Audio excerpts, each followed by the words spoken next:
All right, everybody. Thank you so much. I think we're just waiting another couple seconds as folks join.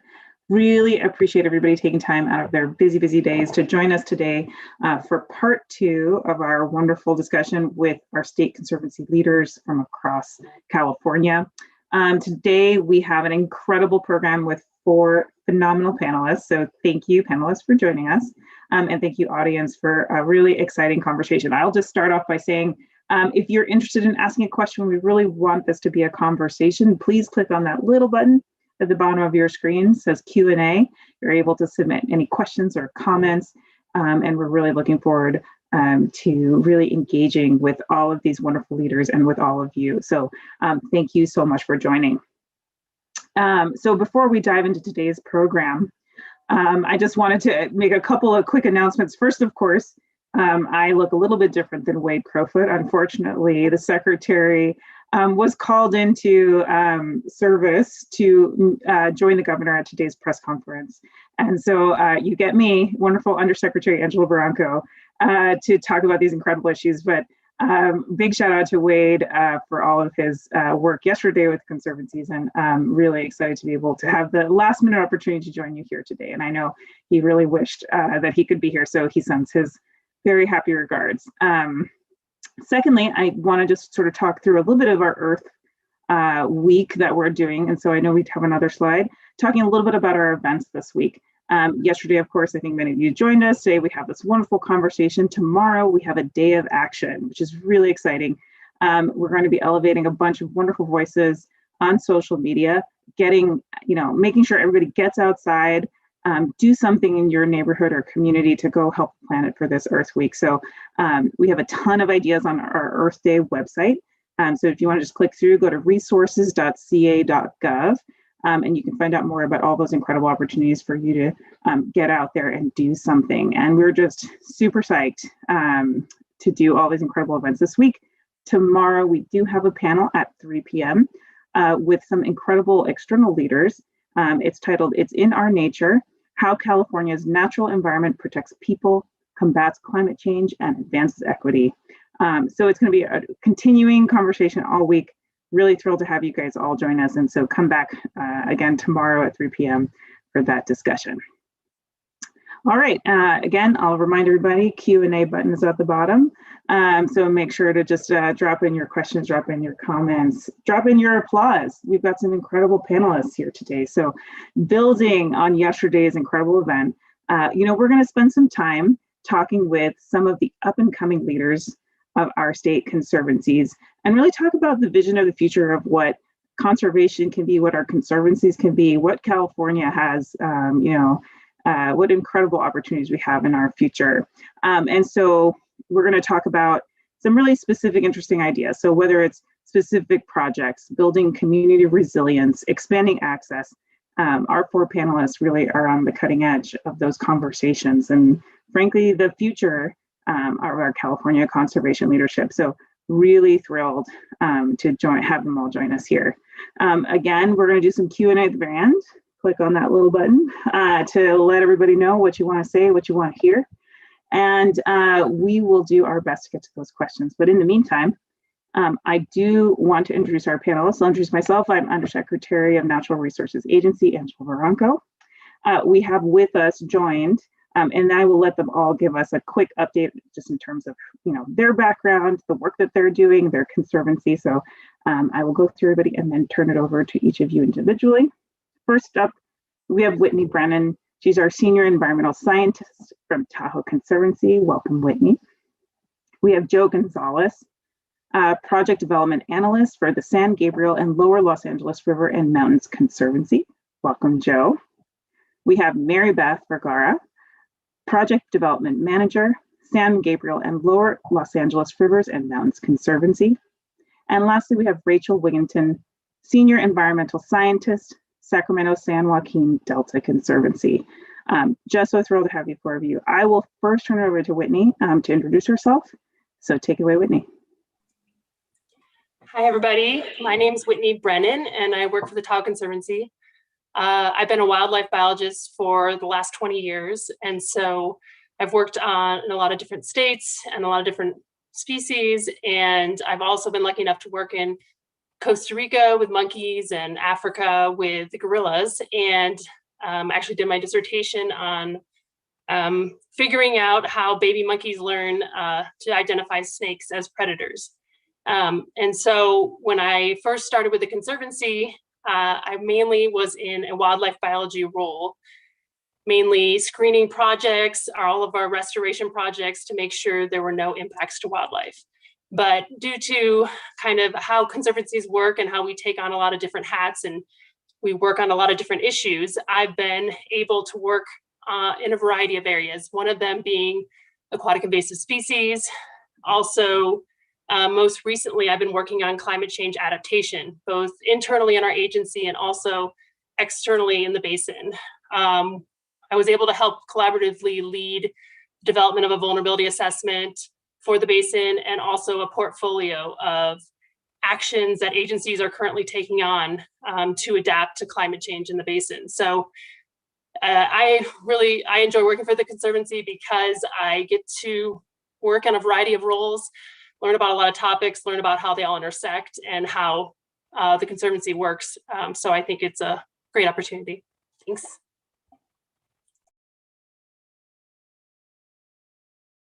Oh, there we go. I'm off mute. Thank you, Whitney.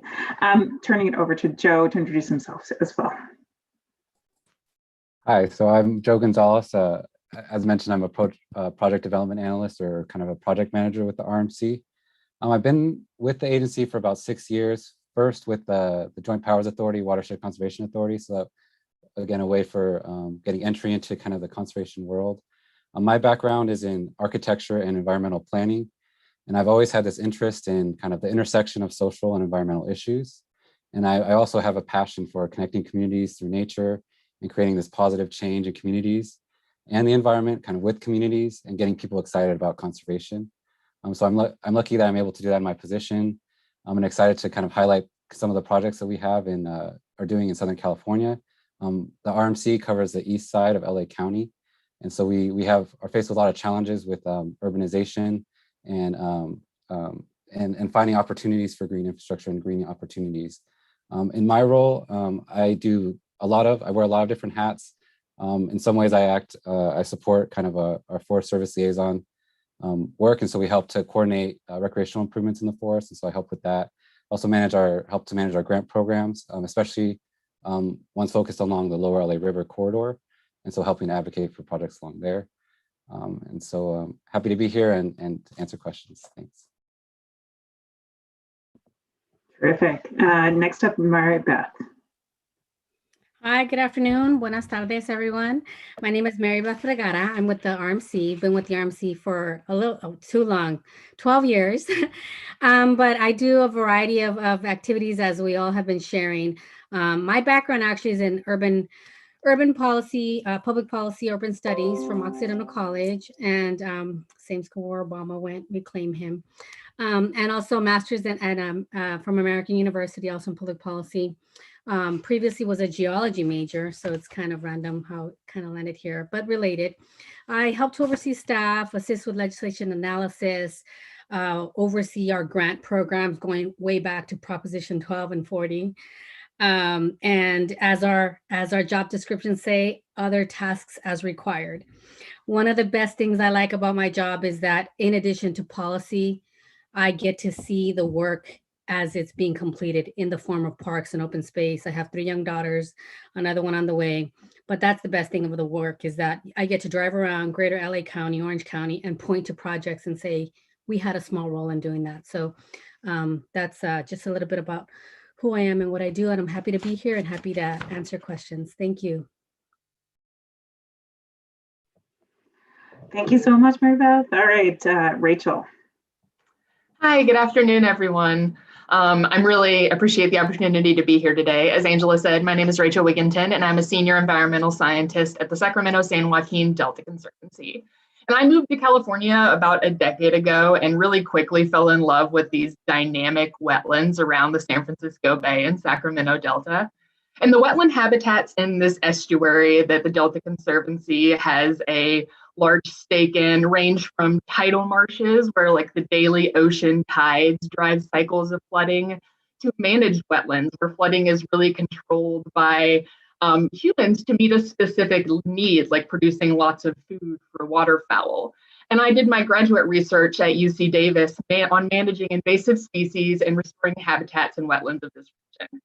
And one of my favorite things about wetlands is really just how they sit at the interface of things between land and water, or uplands and lowlands. And I think that's one of the reasons I was really drawn to working at a state conservancy, where I've been given the chance to bring my expertise to an organization that's really bridging boundaries between community members, scientists, and other state agencies. And our mission at the Delta Conservancy is to lead efforts to protect, enhance, and restore the Delta's economy, agriculture, and working landscapes, and the environment. So in pursuit of this mission, the things that I do are to manage and special environmental projects and support our staff from our granting programs with best available science, help them with environmental compliance and any like analytical needs that they have. But another really important key part of my role at the Conservancy is engaging with other scientists in the region, because like lots of other areas of California, the Delta is really beautiful, but it's also a really altered landscape. So this coordination among hydrologists, ecologists, social scientists, and lots of other folks is really critical to managing the system. So in practice, this looks like developing collaborations among the Delta Conservancy, local universities, and NGOs, facilitating interagency working groups to respond to things like invasive species, and even helping to work on a team that planned a regional adaptive management forum that happened in February. So as lots of others have been saying, as you can tell by that brief description, I work on lots of different types of projects. And it's really one of the things that I value about working at a conservancy, because we're supposed to be working with all these diverse stakeholders, constantly learning about new approaches, perspectives, and solutions. And I'm really excited to be here today and talk about some of that with the other panelists. Oh my gosh, thank you, Rachel, and thank you, panelists. I'm so impressed by all the work you're already doing. So let's dive in. I want to find out more. So I think, you know, in the framework of what our agency is really thought of as our key priorities, I'll just talk a minute about kind of that big framework. I would love to hear a bit about, you know, the kind of, you know, implementation of that big idea and all the big, you know, plans that we have for a state that you guys really grapple with at the very, very local level, right? You know, whether it's a community project or it's, you know, really thinking about, you know, something like the LA River or the Delta that are so phenomenally important to a region, but are so specific in terms of, you know, one project, you know, one foot in front of the other. I mean, you have an incredible telescoping ability as conservancies to kind of see both the big picture and hold the very, very local all at the same time.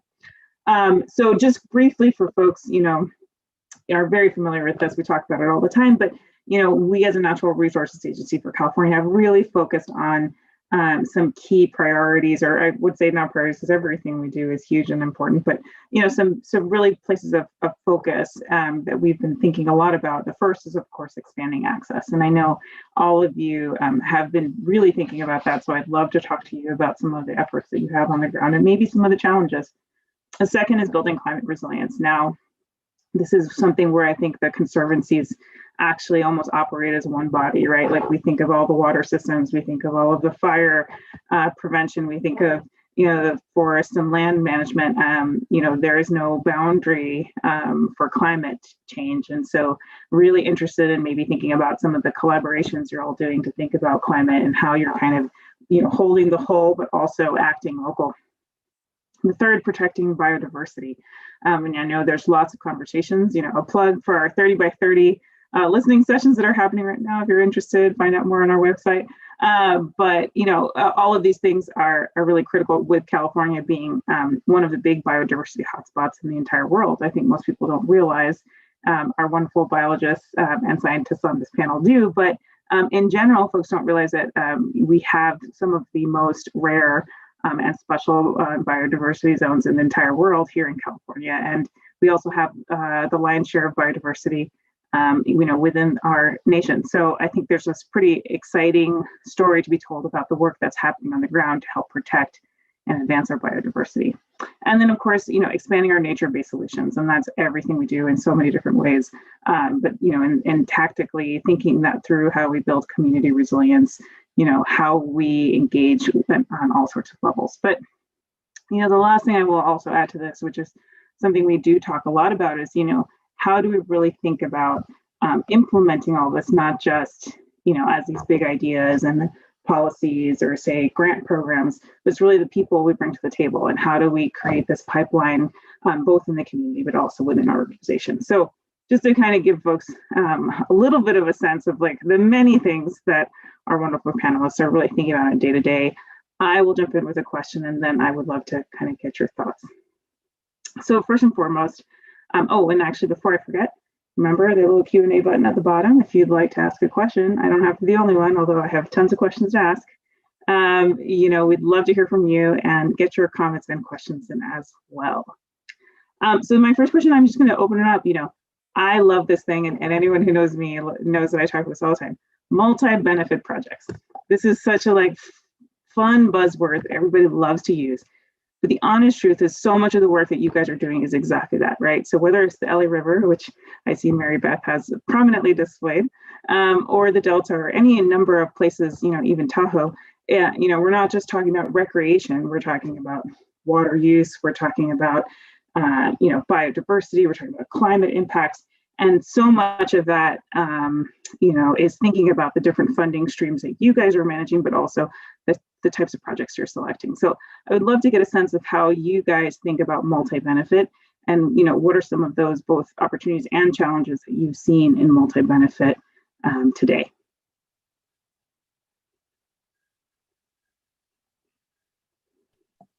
Go ahead, Whitney. Sure. So I think, definitely multi-benefit is a buzzword, but I think it is something very important that we are starting to consider more and more in our projects. I think the great thing about it is, in some ways, it's bringing together a lot of different programs in our agency. We have a watershed restoration program, community and landscape forestry, and land management programs. And a lot of times they kind of work in separate areas. But now I think we're coming together a lot more, bringing in foresters for our watershed restoration project to see if we can do things at the same time. And one of the big projects we have that we're really excited about is our restoration project of the Upper Truckee Marsh. That one is a really good example of a multi-benefit project, because what we're trying to do is re-wet the marsh and make it a less channelized flow into the lake. So this has lots of benefits to keeping sediment out of the lake, increasing water clarity. It's going to really help enhance wildlife habitat. And this is the largest marsh wetland that we have in Lake Tahoe, and one of the largest in the Sierra Nevada. And so, and it's also great because it's also a great public access to the lake. So we can also work on enhancing that as well. So I think we're hoping to have more projects like that do kind of cross all these boundaries and help us accomplish a lot of those benefits at once. One thing I would say for challenges is just that sometimes funding is very focused on one topic or another. So sometimes it is difficult to do multi-benefit projects if funding is very specific in what it can be used for. If I can add, Angela, in our world, in Southern California, where the RMC represents a much more dense and urban population with a large percentage of disadvantaged communities, we look at multi-benefit projects as well as community resilience, right? And how everything is reflected in every piece of land, every vacant lot that's underused and that has an opportunity to become open space, or even a tiny little pocket park, a community garden, because we have to take advantage of every piece of land that's out there. And while some of them are contaminated or brownfields and require a lot of mitigation, which is a huge obstacle, we do try to address that with looking at the bigger picture. It can't just be parks anymore. It's got to be the concept of the healthy community. So it's parks, open space, adequate housing, access to fresh foods, public health, because it's all related.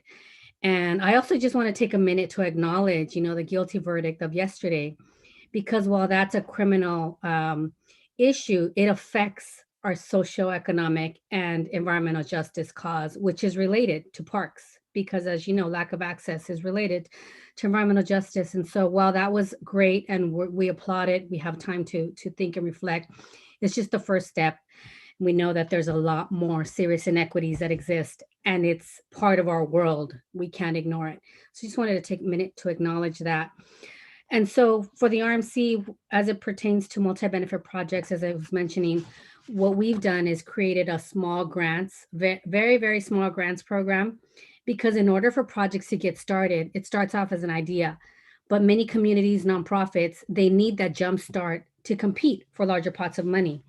And so that's one of the benefits that we bring as a local conservancy, is that we're on the ground, we're local, we can go visit a park project, walk with it with the potential grantee, provide feedback as to what works, what won't, and give that technical assistance that would allow them to provide initial design documents, planning documents, a roadmap as to what CEQA can look like. And so that allows them to take that idea to document that they can then apply for larger pots of money statewide. And so that's one way that we approach that multi-benefit community resilience component. And as I mentioned earlier, you know, it takes a long time to get projects off the ground, whether it's a small half-acre park or 100-acre parcel in the wetlands. It doesn't matter how big it is, it's still the same paperwork as far as we're concerned within the Conservancy. And so it's a plus, and it's also a downside, because it doesn't matter how small or big it is, you're still going to probably invest the same amount of time to process those payments, process the work, get the project done. So that's just my quick bit on community resilience and multi-benefit projects. And if I could just add on to this discussion, I think that another really good example of multi-benefit projects that we work on in the Delta Conservancy are projects that have benefits for agricultural land users as well as the natural systems.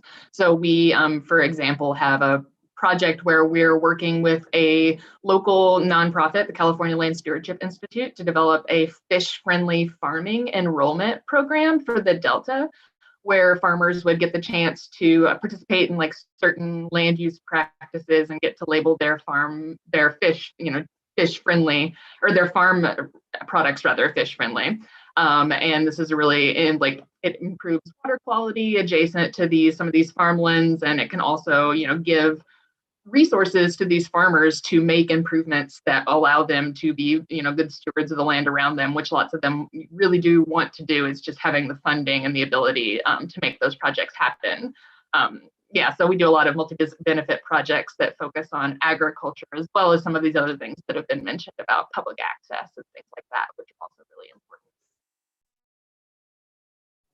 important. And if I could add just some unique kind of open space types that we've been seeing recently too, that maybe others haven't seen. So one of those is kind of green alley projects. And so in urban areas, sometimes there's not much open space to develop. And so there's one focus that we've been looking at a little have been kind of converting these alleys and creating something that's unused areas kind of into more kind of safe green community spaces. So that's one idea. We've also been looking at more kind of school site enhancements. We've currently completed 3 projects so far in elementary, middle, and high school, kind of removing concrete, adding shade, adding bioswales. Oftentimes when these schools have funding for improvements on campus, it usually has to do with a lot of their kind of classroom infrastructure. And so usually kind of the outside of their campuses remain the same for decades. And so this was an opportunity to kind of interject kind of more enhancements there. And often the schools are often joint use sites with adult education. Their ball fields are often used for local sports teams. And so we saw a lot of multi-benefits in helping schools. And so we also see that as a continued good kind of typology to support. And lastly, I would just mention one that we're kind of looking into more recently is kind of this joint development park and affordable housing projects. And so kind of looking at ways to leverage local funding for affordable housing, and then parks, and ways that we can support, acquisition of properties or, shared leases to help support, ongoing operation maintenance of parks that we help to develop. And so these are some ideas that we've been exploring in our region. We're hoping to see more of these types of projects. No, I mean, I love all the themes that you're all bringing up, because I think, you know, especially in state government or any government, you know, it's so easy to think of things in silos, right? So you've each touched upon, you know, different money streams. So you get a stream for water, you get a stream for parks, you get a stream for this. But honestly, communities and people, you know, don't think of things that way, and frankly, don't live that way, right? And so much of the work that you're all doing is kind of translating maybe that existing bureaucracy, those in those silos, and sort of really thinking about how to break those down and to think of them differently, which I think really frankly kind of dovetails beautifully into my next question, which is like, you know, you've spoken so eloquently about, you know, the opportunity for multi-benefit and frankly the vision. I think Mary Beth, you said something to me that was so crystallizing in terms of just, you know, this is about a community, right? And an investment in a community that we're making. You know, flipping that question around a little bit, you know, what is your conversation with these communities like, and where have you used your you know, Conservancy lens to speak whether the regional or community level, and you know, what are some of the, we throw this word around a lot, but best practices, but you know, like what are the ways that you guys are driving innovation or thinking about how to engage with communities in a way that's deeper, better, you know, more substantive to be able to get to these outcomes that you guys are all talking about? Well, I can jump in, Angela. I think it's all about partnerships. You know, we're the funder, we're the liaison between the community and the nonprofits and even federal governments. And it's about establishing those strong partnerships with groups, like you said, that are doing the work that just need that extra funding to get the work done. So for example, there's a park project, a pocket park project, and we're talking about a variety of parks. Just because we're in urban area doesn't mean we do the big wetlands either, because we have JPAs that address that. But just because this is my passion specifically. In the community of Cudahy, you know, there was, I don't know if anyone recalls, but about 2 years ago, there was a Delta airplane that literally dumped fuel over the community in Southeast LA County on a school campus, and it got all over children, and there was a lot of public health outcry, rightfully so, because of that fuel spill. So there is a park project that we had already funded literally across the street from this school, where it's a leftover vacant piece of land that LAUSD really can't do much on. And so local group from Lot to Spot applied for funding to convert it into whatever the community wanted. They let the community decide what they want. Because it is so small, I believe it's probably going to be a blend of a community garden / open space. But so what they do is they, of course, you know, they go out there, they do their engagement in Spanish, because the community is primarily Spanish speaking, create a park advisory committee to get that input from the community. Also provide a little bit of like Park 101, like how do you develop a park? And so they with the whole list of the checklist of what you need to do, right? Speaking to the school board, identifying your CEQA documents, identifying other funding that they can leverage. So we provided a grant to help them acquire the space from LAUSD and to help them continue with this outreach and engagement that was taking place. As you may know, Angela, and any others that work with school districts, that's a whole nother level of bureaucracy. So it takes time. So they're working out those agreements, but at the end of the day, what they're going to see is something that's usable, that's no longer going to be a vacant piece of property that's sitting there, which has been sitting there for as long as the community can remember. That vacant lot has been vacant. And so really just, you know, providing those funds so that they can do this work, provide the due diligence that's required to get that project to become something that's a beneficial use in the community rather than an eyesore. And so they're still working on it, but it was identified in the Lower LA River Revitalization Plan. They're hoping when it's completed, it'll be one of the first projects that actually was an idea, stemmed from an idea to actual implementation.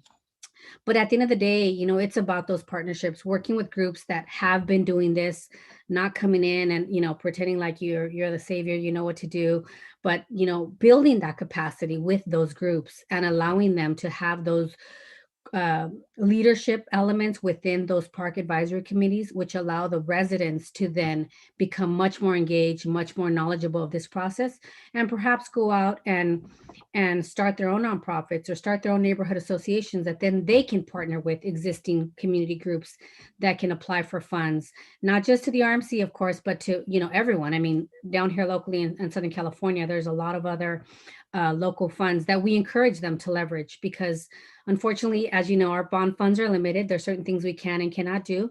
And so we definitely encourage those public-private partnerships, as well as other funding sources that they can access. But yeah, at the end of the day, I just want to keep saying it's about partnerships, because we can't do it. We can't do it alone. We don't pretend to, and we shouldn't. And we should definitely let the community lead, because they're the experts and they know what's best.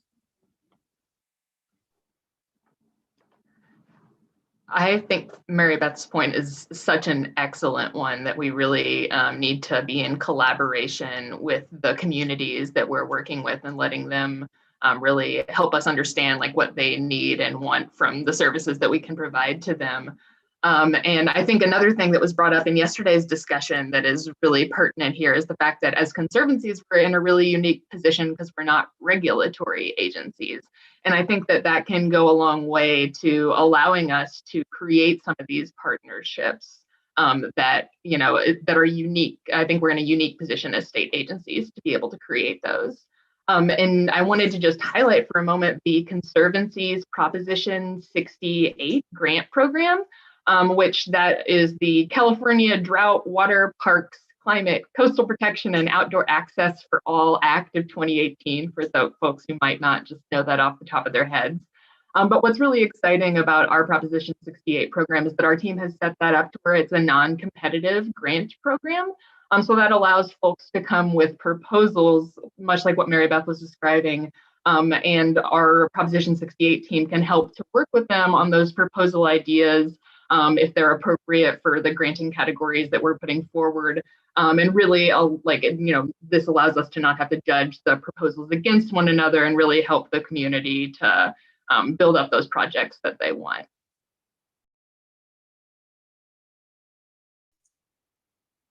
Yeah, I definitely agree with partnerships. I think in the basin, we're working with 2 different states and many different communities and jurisdictions. And so having a strong partnership with all these different agencies and regularly involving stakeholder groups and a lot of the work we do to make sure we get everyone's input is really important.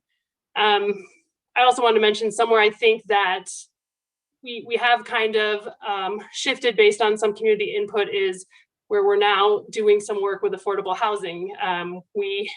We're in the business of acquiring land, mainly environmentally sensitive land, to restore it. But we also acquired some land that is not environmentally sensitive to be built on. And so based on what the governor wanted with his executive order, we're using state lands to develop affordable housing. And so I think that's a huge community need. We have a lot of people that are getting pushed out of Tahoe because of high housing costs, and we want everyone to be able to live here. So I think that's an important step where we've kind of shifted beyond our comfort zone to some extent, beyond conservation, to working with affordable housing.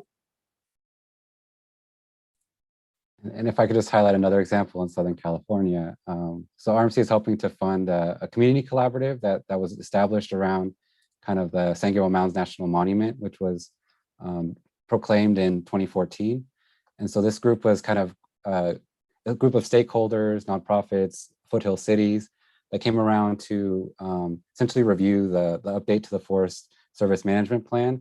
But RMC continues to fund it because now they established committees, and they've essentially helping to implement enhancements in the forest around trails and recreation, around transportation, around natural and cultural interpretation and volunteer opportunities. And so these are gaps that the Forest Service necessarily wasn't able to cover in their outward facing services that they provide.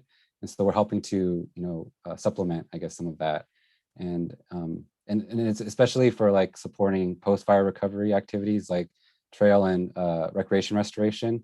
This group has been very proactive in supporting a lot of that work. So it's been very helpful, and it's being led by a national nonprofit, the National Forest Foundation. So that's been a great partnership, and they've also acted as kind of a liaison for us with the local Forest Service as well. And they also help to fund projects locally, so they're also a funder. So it's been a great partnership.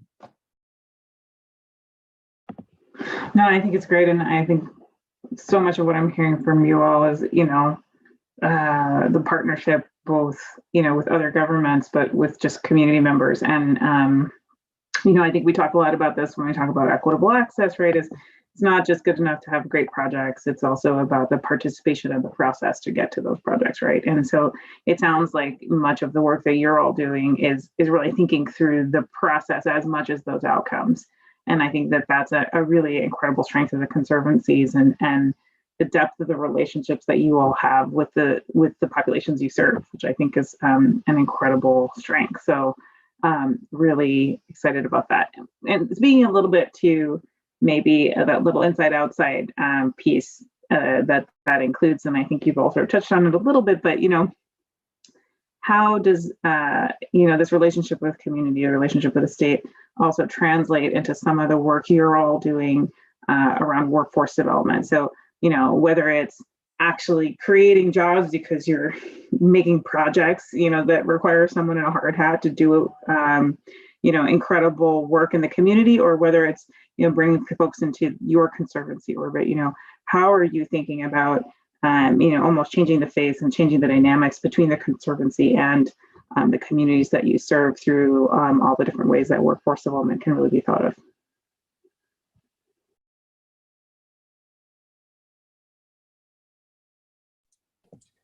So I think one of the exciting things happening with Tahoe Conservancy is we've been working a lot on wildfire resilience and forest fuels treatments. And what we're realizing is there's kind of a need for capacity building for forestry staff. And so we were able to give a grant to the Lake Tahoe Community College to develop a forestry training program. And it's also a job placement program so they can get experience. And I think the hope here is that we would be able to get more representation of everybody that lives in South Lake Tahoe or other parts of Tahoe to be coming into the forestry profession. Whether or not they come to the Conservancy, I'm not sure, but at least giving people a chance to get involved in the forestry profession early and locally, and hopefully keeping more locals kind of staying here. I think a lot of people tend to leave once they graduate high school and not come back. And so we're hoping to have more kind of job training and job opportunities so people stay in the community. Yeah, I think this is a really great question and an important topic to be talking about workforce development in general, because I think that we are all really well aware that the more diverse our workforce is, the more effective and lovely of a place it's going to be to work. And so some of the ways that we have been working on this at the Delta Conservancy have been staff work or do volunteer work for a group called SLEWS, which is the Student and Landowner Education and Watershed Stewardship Program. So this is targeted at school-age children. So kind of getting out there and showing, what types of work you can do in ecosystem restoration, but then also sort of the other end of that pipeline, trying to make relationships with universities and labs at universities for, we're fortunate in the Delta to have a couple different fellowship opportunities kind of floating around the region. And the Conservancy hasn't historically hosted any of those fellows, but looking into thinking about doing some of that. And then finally, just really doing some outreach and letting people know that people that work at conservancies have lots of different backgrounds, which I think is one of the great things about this panel, just thinking about our different educational backgrounds and what brought us to conservancy work. And really showcasing that, you don't have to necessarily be a scientist to work at a conservancy. That's not all that we do. And so that's really important to us as well. Well, if I can add, through the Conservancy grant program, we do have that core consultation policy, which shows that the grantee has consulted with the local core for any work that can be done that's grant funded. So that's always really helpful. But we also have our JPAs, our Joint Powers Authorities. One of them is the Watershed Conservation Authority. And so we have existing interagency agreements where we use the California Conservation Corps to provide work on our various properties that the JPAs own, including some fuel load reduction. We don't call it maintenance, but more like, just work to help reduce the fuel whenever there's wildfires. We've been very close, literally across from our parking lot of the Bobcat fire just last year. So it definitely helps to address. And as you know, these corps, they hire youth, at-risk youth from their community. You have locals, from various different urban communities that for many, this is their first job. And as you know, the corps also provide some of that high school GED completion classes for many of them who maybe didn't get the chance to do that.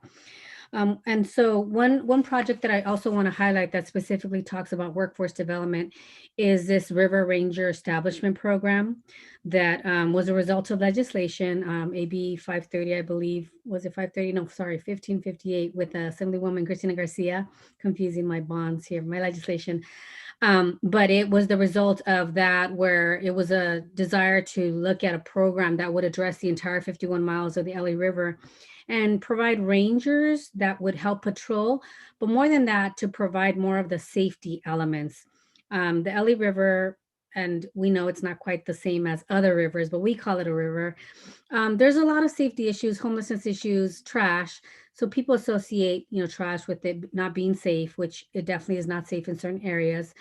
But this program is meant to, we're trying to kick off a pilot program where we're going to be using ambassadors. So we're not calling them rangers. They're going to be more like ambassadors, given the activities of last year with police brutality and whatnot. The last thing you want is someone patrolling the river with a gun. So we're going to have like ambassadors that will help to enhance your experience along the lower LA River, where our first pilot program will be kicked off. And so we're also partnering with the Conservation Corps of Long Beach, who are going to train their youth to patrol the river up and down. And in addition to doing those education, they'll do some maintenance, they'll do some programming in coordination with local schools, perhaps. We're also talking to a local schools and community colleges about their participation. But that again brings in that capacity for the Corps. It brings in that workforce development element because we do have funding specifically for this reach of the river. And it also can bring in more people to enjoy the river. There's many people that live, I think it's like, 1 million people that live within a mile of the LA River. And many of them have never even accessed it just because they don't see it as a river or, they maybe just don't see it as safe enough or, so that's one idea that we're trying to get kicked off. It's actually in the works now, but it addresses specifically that workforce development. And there's also great ideas, of course, that are happening with LA County. For example, they have a workforce pipeline program where you start off, as a apprentice, and then you're guaranteed a job, which is great because it goes towards establishing, the long-term employment that a lot of youth need. But yeah, just a couple of ideas of projects that are being worked on as we speak. And just to follow up on Mary Beth, I would just also mention with some of the additional wildfire mitigation funding we received, we're definitely looking to utilize the corps as much as we can, and we're seeking partnerships with Forest Service and local land managers to implement fuel reduction programs using the corps as much as possible. So that's another focus of ours. No, amazing work that you guys are all doing. I mean, I feel like the future of our, conservation efforts is in wonderful hands, but also, it's about spreading that enthusiasm and that commitment and responsibility across many. So really impressed by everything you're doing. So with that, I'm going to encourage everyone to hit that little button. It's called Q&A. If you'd like to add a question, give us a comment, let us know what you're thinking or what questions you have for these incredible leaders of our conservancies. I did get one question, which I'm just going to smoosh it. So like a couple questions in one, just to share with the team while other folks are thinking of their fabulous questions.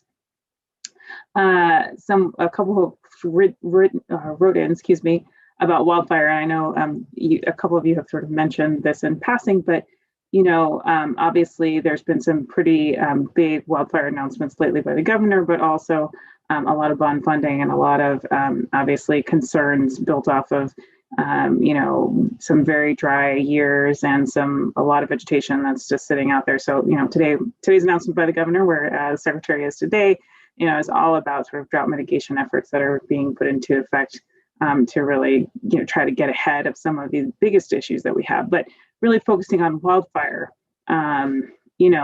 How are you all thinking about this? And what's I think wonderful is that you all come from very different parts of the state, but I think this is something that's a very unifying policy concern for all of us.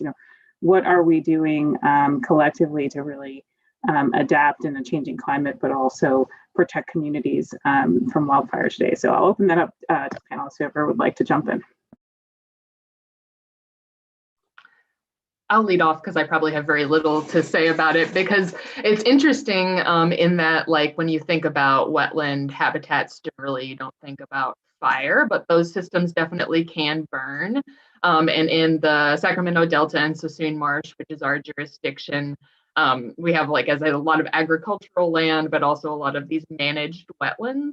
And in the Suisun Marsh specifically, over the last several years, we've seen an increase in fire activity on those managed wetlands, some really like devastating and pretty large fires out there in those pretty remote areas, even though this wetland system is right near several cities. To get out to some of these areas is kind of difficult. So I imagine that we will be thinking about this much more in the future in my conservancy, but I'm interested to hear what other folks have to say. Well, so we've actually, we haven't been recipients of any of these wildfire funds in the past, so we're excited. This is the first time that we will be receiving them.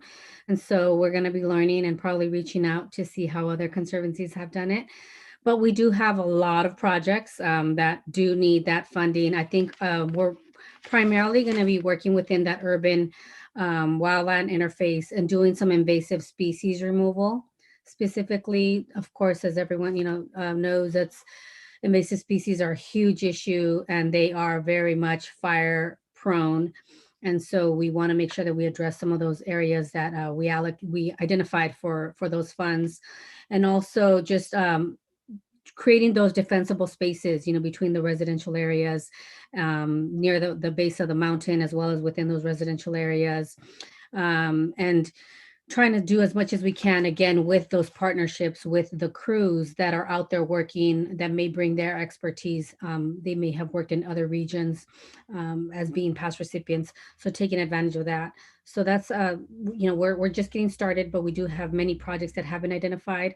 A lot more, Angela, if you need more projects to fund. But yeah, we want to make sure we can get everything done that we requested and show progress. So we're, like I said, we're kind of just getting started, but we definitely have great projects that we hope to be completed very soon. So as you can imagine, Tahoe being a heavily forested area, wildfire is something we've been working on and thinking about, and resilience to wildfire for quite a long time. I think what's kind of shifting and being done a little differently these days is thinking across lands. Instead of just focusing on making our lands resilient to wildfire, we are also working with partners, thinking larger landscape. We have initiatives where we're working across the whole west shore of Tahoe called Lake Tahoe West, one that goes from Tahoe almost all the way to Sacramento called Tahoe Central Sierra Initiative. And so we're trying to work with a lot of partners, a lot of jurisdictions, think about how we can make the landscape resilient at a larger scale and hopefully gain some efficiencies there. So I think that's a lot of how we're thinking about this, but definitely trying to join, ecosystem resilience and making sure all of the forest is resilient to wildfire, but also especially working in that wildland urban interface and making sure the community is safe. Because in Tahoe, a lot of the neighborhoods are surrounded by forest. And so it's a big issue for us and something we're definitely excited to have the funding and be able to work on more projects. And I would just add that definitely the focus of our fuel reduction program is looking at invasive removal. But another challenge that we have is there's a lot of land that is susceptible to development in our foothills. and are in fire-prone areas. And so that's a big risk that, and the liability risk that developers are taking on, that cities are taking on. And we're trying to expand our conservation programs and helping to acquire these lands so that they're protected in perpetuity and maintained. And so we're also looking at how to best manage kind of these foothill lands that are outside the Forest Service to help ensure that they kind of also avoid fires. And then lastly, just also kind of post-fire recovery and helping to make sure, we get our recreation areas back after fires. I love it. I learned so much just from that one question, so thank you. So another great question from the group, which I actually know a couple of examples, but I think you could probably elucidate a bunch more. Do individual state conservancies partner on any projects together? So how much do you guys overlap? Where do you guys find some common interests and maybe some examples of where you've been able to really work together to success?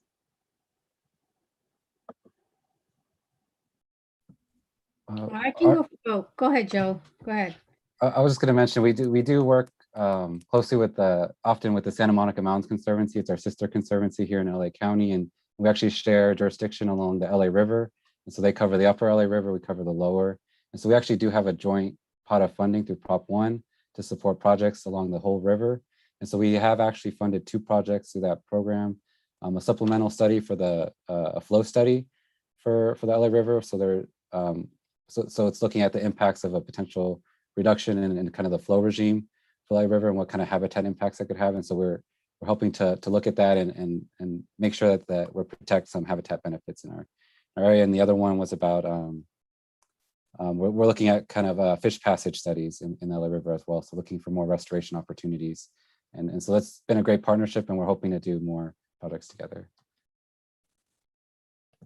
And the River Ranger program as well. It's also funded because the river is 51 miles. And as Joe mentioned, they cover the upper, we cover the lower. But one additional project that we coordinate, as I mentioned earlier, is through the RMC. We also have our joint powers authorities. One of those is the Los Cerritos Wetlands Authority, which was established to acquire land that's actually still being pumped for oil. So it's a very interesting wetland. I encourage you to visit anytime you're down in Southern California. One of the last remaining wetlands. It's not natural, it's being rehabilitated, but it's still very valuable wetland space. And so part of that JPA includes the State Coastal Conservancy, as well as the Rivers and Mountains Conservancy and the cities of Seal Beach and Long Beach. So Coastal has definitely been a key partner in providing some funds that we leverage for not just the acquisition of those oil properties, but also the continued restoration of the wetlands. And that's just one example. Of course, as Joe mentioned, we've got the joint pot of funding with Santa Monica.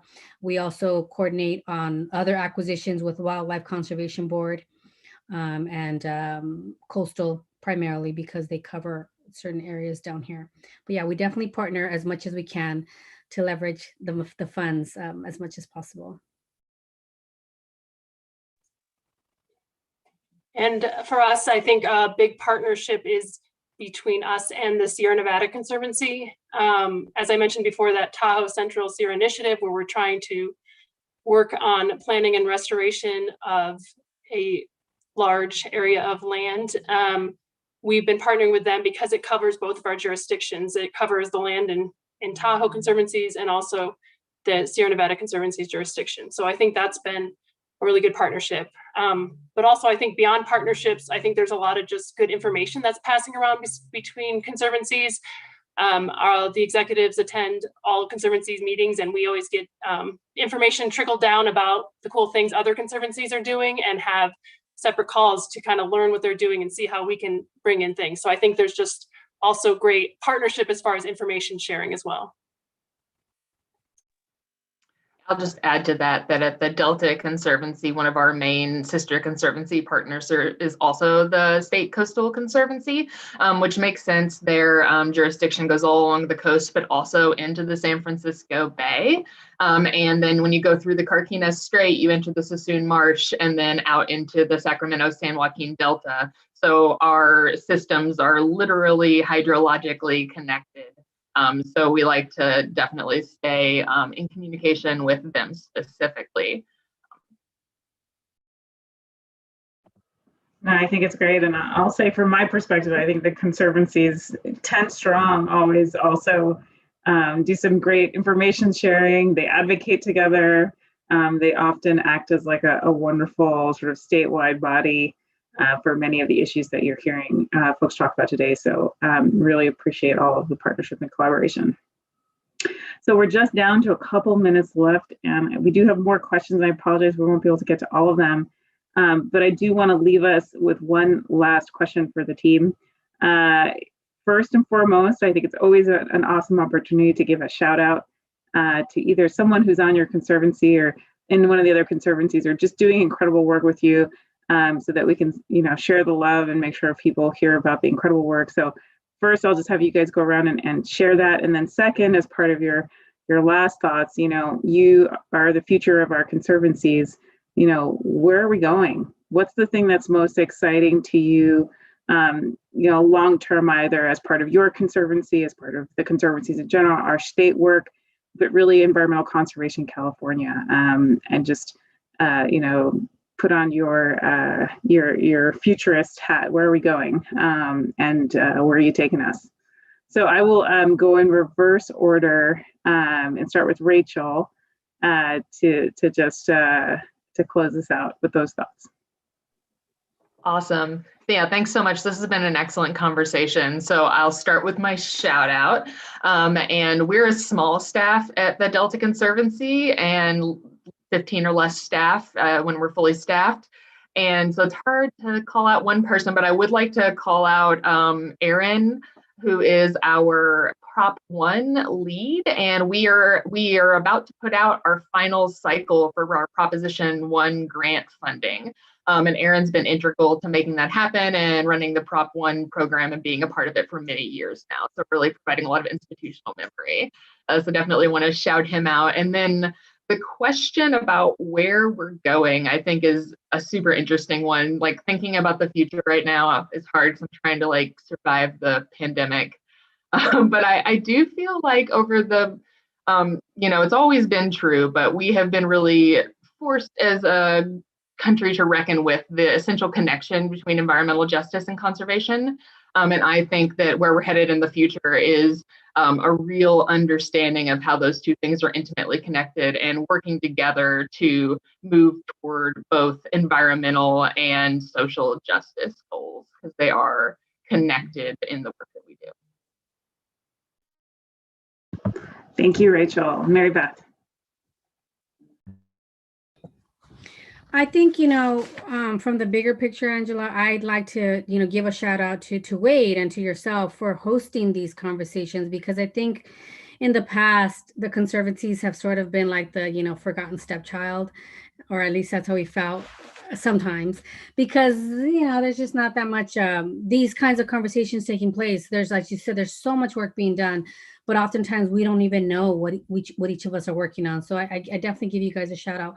But also just, for us in Southern California and within our region, our communities, the people that have survived this COVID pandemic, because as with everything, we've all learned something and it's been a challenge. We're still getting through it. But I think the fact that, we're still here, we're being as resilient as possible, and we're still trying to get these projects done, I think says a lot about our ability to continue to work and continue to build those strong partnerships with all of our communities, but especially those in disadvantaged communities that don't necessarily have access to all the beautiful parks and open spaces that we've been creating. And I think that's where we definitely need more work. And as far as exciting what's coming, we are looking forward to potentially expanding the boundary of our conservancy to include a lot more region, more territory, including the Santa Catalina Island, but also portions of the South Bay, including other disadvantaged communities like Wilmington and San Pedro that don't have any conservancy representing them. And so I think that provides a great opportunity for them to become part of those potential grantees that can transform their ideas into tangible projects. So that's exciting for us. We're hoping that everything, moves ahead. And so that is really exciting for us, at least down here locally. Thank you, Mary Beth. Joe. So I'll just do for my shout out. I know it's fiscal year end, and I know our bond manager is working very hard, Sally Ann Garcia. So I'll just thank all the Conservancy bond managers for all their work, and I know they do have a lot to do right now. So I'll just say that. And as far as the future and kind of important things to kind of focus on, I think especially in our area, in an urban area, I think it's been raised to us kind of the importance of strategic ecological planning and making these habitat linkages with the corridors that are existing, so that we're strengthening kind of where our habitat zones, because even though habitat everywhere is great, sometimes in strategic areas it actually has more impact. And so we're definitely looking at how to prioritize in our area, and definitely kind of the with limited land, definitely land acquisitions and conservation efforts are always going to be important. So just raising those, and thank you. Thanks, Joe. And Whitney. So I think what I'd like to shout out, I think, is just a lot of the new initiatives that California is taking on for conservation, because I'm really excited that there's a lot of mention of the climate smart lands, so that things like forest restoration and wetland restoration are being taken into account when thinking about how we can try to avoid some of the impacts of climate change and get to our goals, carbon sequestration, and thinking about those things. And also the initiatives on protecting biodiversity and 30 by 30. So as a wildlife biologist, I'm really excited about learning more about those and working on those initiatives as well. And so for the future, I think something I'm hoping is that things that are maybe now buzzwords like climate resilience and equity become something that's just a standard part of our way of thinking and doing things, and something we just automatically take into account in our planning efforts and implementation efforts. So that's something to look forward to. Well, thank you, Whitney, and thank you, panelists, and thank you, participants, for joining us today. I will end by just simply saying the state of our conservancies is strong. This is our future. Thank you for all of your work. Thank you for everything you're doing. And do join us for our panel tomorrow at 3 p.m. But just really excited to spend the time with all of you and highlight your incredible work. I just cannot wait to see what happens moving forward. And, I'm sure there are many people who would like to reach out to you and talk more about all of your work. And so please reach out, talk to us, give us more information, tell us how we can do more. I always like to end with a plug for more engagement and more conversation. So thanks, everybody. Have a wonderful rest of your Wednesday, and thank you for joining us. Have a wonderful day.